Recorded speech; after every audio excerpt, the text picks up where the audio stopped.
Good morning guys, हजुर सबैलाई स्वागत छ मेरो युट्युब च्यानलमा। र म अब गइरहेको छु माघे मेला पहुँच्छु बस कालचिनीमा। र त्यहाँनिर गएर म देखाउँदैछु नजाराहरू के कस्तो छ। मेरो छोरी पनि छ यहाँनिर, श्रेणीका पारम्परिक वेशभूषामा। भन्नुहोस् तपाईँलाई के भन्नु छ? कहाँ गएको हामी? त्यहाँदेखि के गर्छ मेला गएर?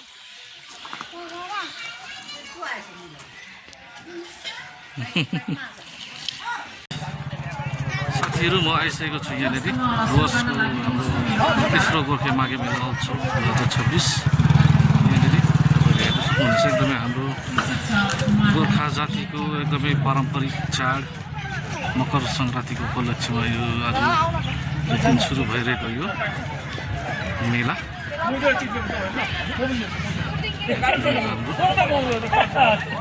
पारम्परिक वेशभूषामा सबैजना र लिङ्गेफी पनि छ यहाँनिर।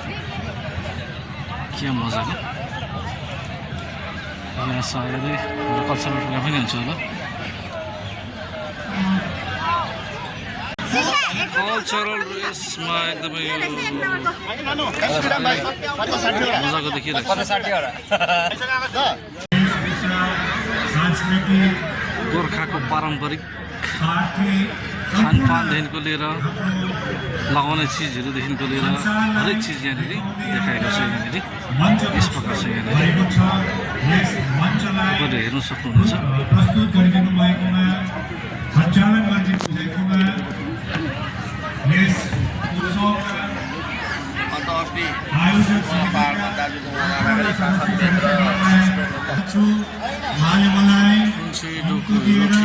हरेक चिज रहेछ यहाँनिर।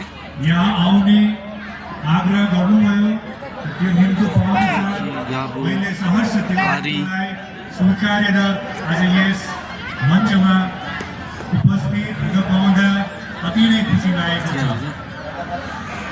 यस तेस्रो संस्करणको उत्सव अति नै भव्य र सभ्य भइरहेको छ, हामीले देख्न सकिरहेका छौँ। यहाँ झाता पनि छ पिन्ने, ढेकी उखलीदेखिको लिएर हलोदेखिको हरेक चिज छ यहाँनिर।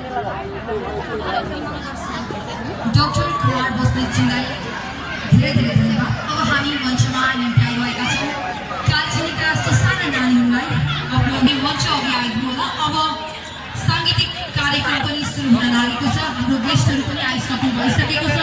उहाँहरू धेरै टाढाबाट आउनु भएको छ अनि हजुरहरूले मिस नगर्नुहोस् भनेर हामी हजुर सबैलाई मञ्च अघि निम्त्याइरहेका छौँ। अहिले पनि समृद्धि अनि आयुषलाई हामी यो मञ्च छोडिरहेका छौँ।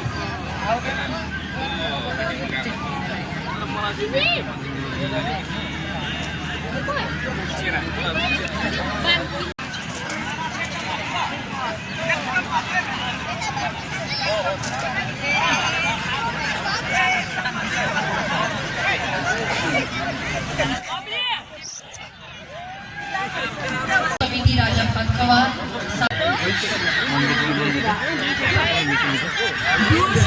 सांस्कृतिक संस्थाको साथमा हजुर नाच्नुहुन्छ। हजुरहरूको अलि साउन्ड आएन, हजुर डिसाइड गर्दै गर्नुहोस् म नाचेँ भने हजुरहरू नाच्नुहुन्छ कि हुन्न भनेर। त्योभन्दा अघि म एउटा नृत्य टोलीलाई निम्त्याइरहेको छु। चेब्रुङ केलाङ डान्स, चेब्रुङ केलाङ नृत्य टोलीलाई म मञ्चमा निम्त्याइरहेको छु।